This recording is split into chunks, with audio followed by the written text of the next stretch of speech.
This steakhouse has seen the cost of ingredients rise over the years. It has stayed ahead with the help of strong relationships with its suppliers. That's how it plans to navigate the looming uncertainty of US tariffs. One of the ingredients like lobster, the price is fluctuating like crazy. So we try to focus on quality over quantity, over pricing.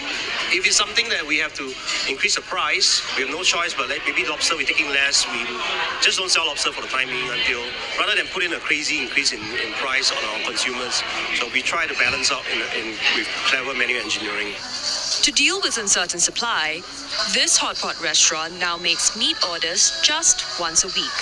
That's down from the usual 2 to 3 times a week. The restaurant is also making sure it makes full use of every ingredient and minimizing waste. For instance, meat that doesn't get sold might be repurposed for soups, sauces, or staff meals. It also has to look for different sources of meat or offer other products. The best quality pork belly is near the bone actually, but the bone, this product is not very stable. Maybe it's because of the supplier chain. Yeah, so maybe it's because of the tax. So usually we'll have to change. So which means the value for our customer dining experience will be reduced. So we have to change the more stable supplier for the meats, for the pork belly. An analyst says the tariffs cause such supply fluctuations because different parts of the value chain around the world are reacting to changes in prices. He says businesses need to look for better value proposition. I think that the question of adaptability is not only short-term adaptability, it should be always long-term adaptability by building innovation around our ecosystem, by investing in local production, food technology, alternative food. And this could be likely be the push into having more resilient industry. Dr. Summers says businesses have a tough balancing act, as the fallout from the trade war could cause volatility for a few years. Big name bands and solo artists coming to Singapore in the past year have led to more work for local players both on and off stage. It has also fueled more interest from students who see it as a viable career path. Now, this sets the stage for future growth. Mohammed Bahajaj with this report.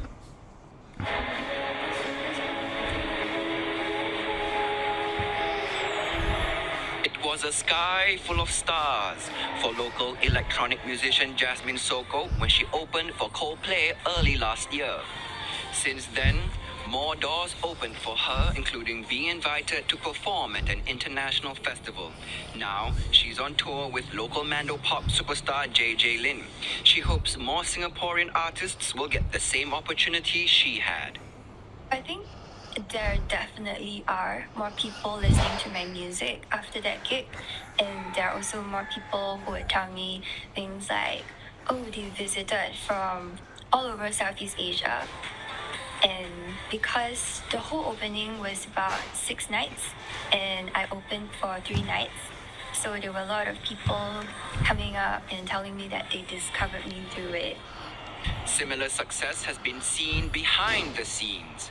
One audiovisual production company has worked with major acts in recent years, including Coldplay, Mayday, Maroon 5, and Blackpink. It is also working on the upcoming Lady Gaga concert. It says working with big names that have high standards have helped it raise the quality of what it can do. As an AV company, we have learned over the years what is in demand in the concert market, so we will invest things that are always in demand. Having this in hand, we know we are always ready whenever we receive a technical requirement for a particular concert. Local schools are also seeing more interest in related courses. Republic Polytechnic has seen 30% more applicants choosing its arts, media and design courses as their top choice compared to a year ago. To keep up with the booming sector, the school has included more real-world offerings.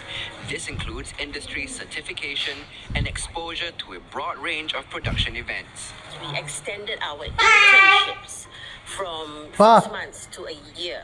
Production companies, event companies, AV companies, stagecraft logistics, they welcome that because they are looking to groom locally skilled professionals because there is a steady growing demand. With these internships, they can actually move and transition with these companies, into employed professionals thereafter. Ms. Amida says Singapore's streak as an entertainment hub will help ensure graduates remain in the industry for the long haul. And still ahead on Asia Now, we'll check the top stories. Millions of voters in the Philippines now casting their votes in the midterm election seen as a referendum on the Marcos presidency. We'll tell you what's at stake in a battle for control between the country's two most powerful political dynasties. And in business news, regional markets in positive mood after China and the US reported substantial progress in weekend talks. But investors and strategists say they will need more details before they become too bullish.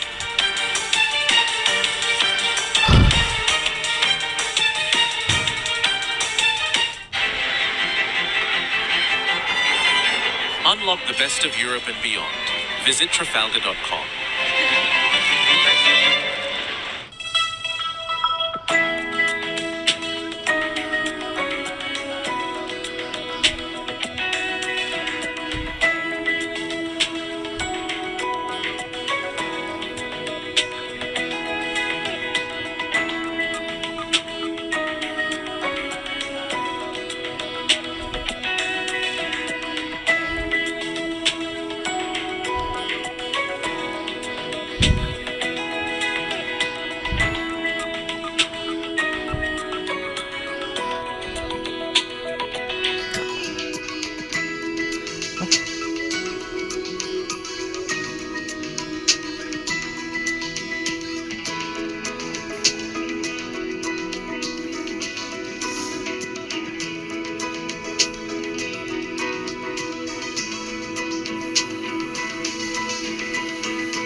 The weather brought to you by Trafalgar.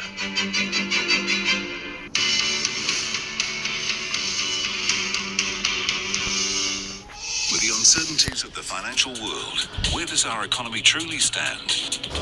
Keep up to date with the latest market trends and get the in-depth analysis that you need to understand the forces driving the global economies. Stay informed on the developments of the business world. Asia Business on Asia Tonight. Weeknights on CNA. This segment is brought to you by Standard Chartered Priority Banking. Imagine a Singapore without the internet. You wouldn't be able to pay bills, you wouldn't be able to check your flights, you wouldn't be able to do anything. Well, you don't have to imagine it. It was real. That's a fact. Until someone decided in 1994. We're gonna wire up the entire island. We went from this. Dial-up means that you get a landline. You hear these.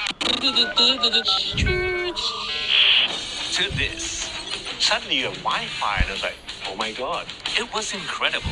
It was like Science fiction becoming reality. But did we stop there? Of course not. Think cross-country surgery. Today, internet connection allows the surgeon to perform the surgery from anywhere in the world. And water that tastes like vodka.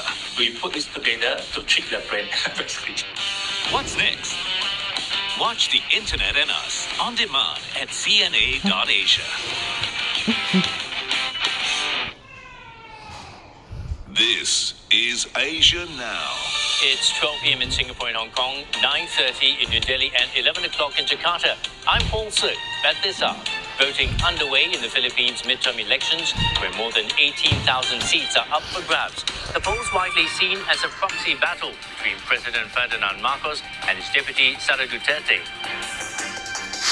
Top military officers from India and Pakistan to meet today for talks as a fragile ceasefire appears to hold between the two sides.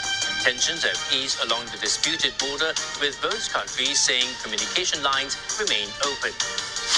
The US and China say trade talks have made substantial progress. It's the latest sign that relations between the world's two largest economies are cooling, but both sides agree more discussions are needed.